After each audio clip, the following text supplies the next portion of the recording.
안녕하세요. 오늘 2024년 4월 22일입니다. 목소리가 좀 감기로 잠겼는데요. 양해해 주시고 들어주세요. 오늘 들어오신 분들 인사는 생략하도록 하겠습니다. 아무래도 오늘 목을 좀 아껴야 될 것 같아서요. 지금 보이시는 그림은 금융시장으로 간 진화론에 나오는 책 소제목입니다. 그렇게 똑똑한데 왜 부자가 못 됐습니까? 이 소제목 안에 재밌는 게 또 있어요. 부자는 뭐 다 똑똑했습니까? 뭐 이런 것도 있고 좌우지간 어쨌든 스마트한 거와 부자와 과연 어떤 관계가 있는지 진화론적으로 풀어본 책인데요. 나중에 이 책도 한번 읽어보도록 하겠습니다. 근데 오늘 이 책 내용을 갖다가 이야기할 건 아니고요. 우리는 다 똑똑한데 다 많이 배웠고 왜 부자가 못 되는가? 이 이야기도 오늘 좀 말씀을 드려보도록 하겠습니다. 본 영상에 나오는 특정 종목이나 투자처는 권유하는 내용은 아닙니다.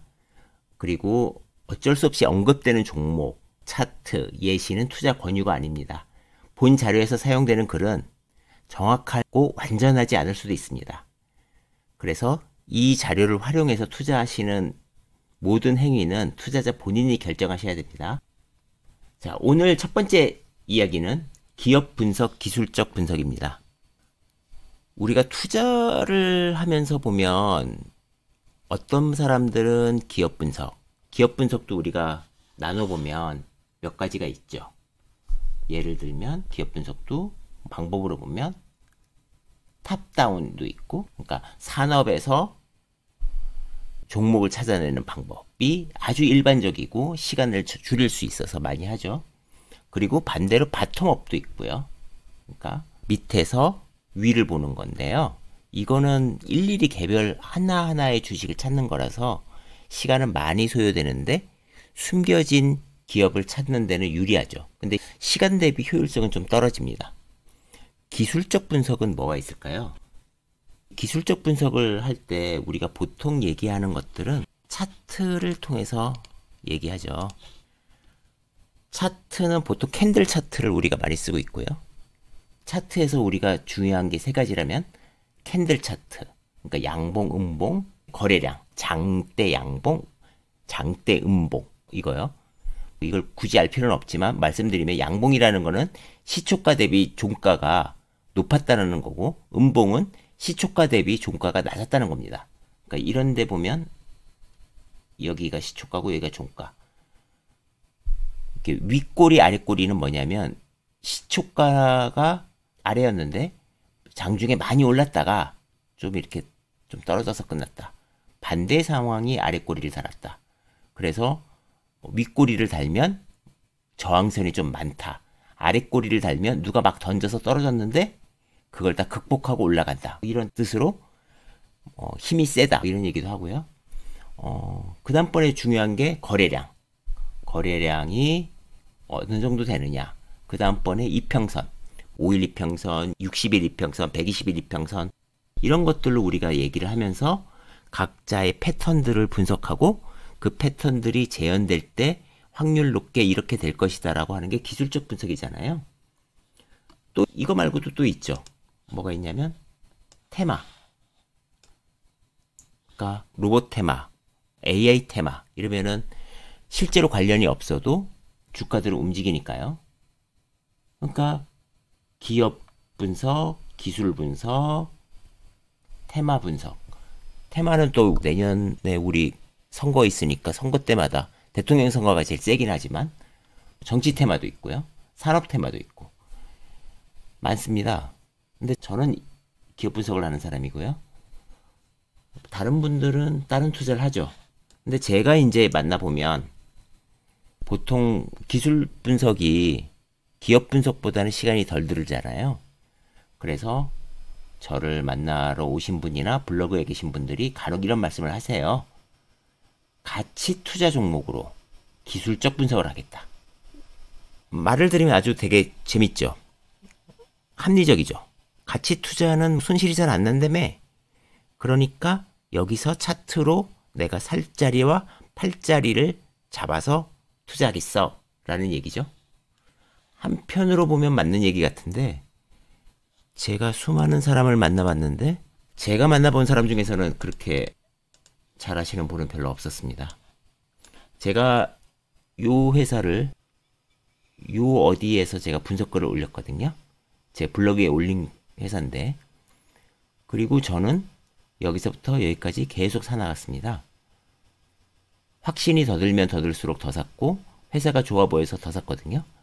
그런데 처음으로 이제 이 장대 음봉이 떴죠. 이날. 그러니까 금요일입니다. 보통 이랬을 때는 많이들 팔기도 하시죠. 기술적으로 보면. 그래서 기술적 분석으로 보면 그렇고 가치 투자로 보거나 다른 투자로 보면 아직 조금 남았다고 생각되시는 분들도 있고, 또 수익률이 어느 정도 찼기 때문에 파신 분들도 계실 거고, 각자 다 다를 거예요. 저 회사의 끝이 어디로 갈지는 저도 모르고 앞으로 저는 기대는 하고 있지만 아무도 모릅니다. 저런 주식을 그러면 저 같은 경우에는 어떻게 사냐라고 한다면, 계속 확신이 더 들면 더 들수록 더 사요. 그게 주가가 올라가는 거랑 떨어지는 거랑 상관없이 삽니다. 요건 물타기고 요건 불타기죠. 사람들은 불타기가 마음이 편하고 물타기는 마음이 불편합니다. 그 이유는 이게 어디까지 떨어질지 모르기 때문이에요. 그런데 한편으로 보면 떨어져야지 많이 살 수 있습니다. 다른 분들은 다르죠. 최근 들어서 유행하는 투자법 하나는 52주 신고가만 사는 겁니다. 거래량이 터진 52주 신고가를 사는 거죠. 이렇게 사면은 위에 매물벽이 없으니까 어디까지 올라갈지 모르겠다. 그러니까 예를 들어서 차트가 이걸 강하게 뚫고 올라갔어요. 그러면 위에 매물벽은 없으니까 어디까지 갈지 모르겠다. 이렇게 사는 사람들도 많습니다. 각자에게 맞는 투자법을 하면 되겠죠. 그런데 그거에 본인 성격에 맞아야 되겠죠. 네. 최근 들어서 보면 투자자들이 급해지고 있습니다. 왜 그렇게 급하게 투자하냐고 물어보면, 첫 번째로는 우리가 2025년 주식 양도소득세, 이게 2년 유예가 됐잖아요. 이게 될까 봐서 좀 불안해서. 그러니까 확실해졌을 때 사겠다. 옛날에 우리들은 무릎에 사서 어깨에 팔라 그랬었어요. 이게 무슨 얘기냐면, 사람으로 보면 여기서 사서 여기서 팔아라. 그러니까 너무 바닥에서 살려고 하지 말고, 너무 고점에서 팔려고 하지 말고 적당히 먹고 팔아라. 근데 이 얘기는 결국은 무슨 얘기냐면, 바닥을 찍고 올라갔을 때 사고 위에 찍고 내려왔을 때 팔라는 거랑 비슷하잖아요. 왜냐면은 그게 나중에 시간이 지나면 얘가 어깨인 줄 알았는데 얘가 알고 봤더니 굉장히 거인이라서 허리였을 수도 있잖아요. 요게. 그래서 고점을 확인하고 팔라고 했는데, 저는 이렇게는 안 하고요. 저는 밸류에이션 해서 투자를 하는데, 최근 들어서 투자자들을 보면, 제 후배의 말을 빌리면 최근 들어서 투자자들은 목에서 사서 여기서 팔려고 하는, 그러니까 단기 수익률에 좀 집중하는 그런 경향이 있지 않나, 이런 얘기를 하더라고요. 저도 그런 말에 좀 동의하고 있습니다. 굉장히 투자자들이 급해졌고 투자자들이 한 방향성으로 움직이고 있습니다. 그래서 지금 이렇게 된 거죠. 원래 코스피하고 코스닥하고 시총 차이가 5배 정도 나는데, 시총 차이가 큼에도 불구하고 지금 신용거래 융자액이 비슷하다, 역전했다, 뭐 이런 거죠. 그래서 좀 우려를 많이들 하고 계세요. 금요일 하락도 약간 좀 그런 느낌이 들었고요. 지금 목요일날 한국투자증권에서 신용금지 공고가 나왔었는데, 전반적으로 이제 신용이 너무 많으니까 문제가 된다, 이런 얘기가 있었고요. 20조는 코스피, 코스닥 다 합쳐서입니다. 그래서 이게 문제가 된다, 이런 거죠. 주택도 가격이 올라가면 주택담보대출 비율은 똑같더라도 금액이 올라가듯이 지금 이런 현상이 발생되고 있고, 우리가 지금 알고 있는 신용금액은 D 플러스 2입니다. 무슨 얘기냐면, 우리가 금요일날 봤던, 즉 21일 봤던 신용잔고는 19일 거래가 된 거예요. 그러니까 금요일 거는 다음 주 화요일 날 나오겠죠. 화요일 날 이제 뭐 줄었을 겁니다. 지수가 떨어졌으니까. 그래서 그렇게 움직이니까 한번 보시면 되고, 약간 과열 현상도 좀 있다, 이렇게 보시면 될 것 같아요. 근데 종목으로 보면 안 오른 것들도 많고 또 바닥권에서 올라가고 있는 종목들도 많아서 딱 획일적으로 하기는 어려울 것 같아요. 이 종목은 회사의 숫자도 좋아지고 방향성도 좋아져서 샀는데 면세점입니다.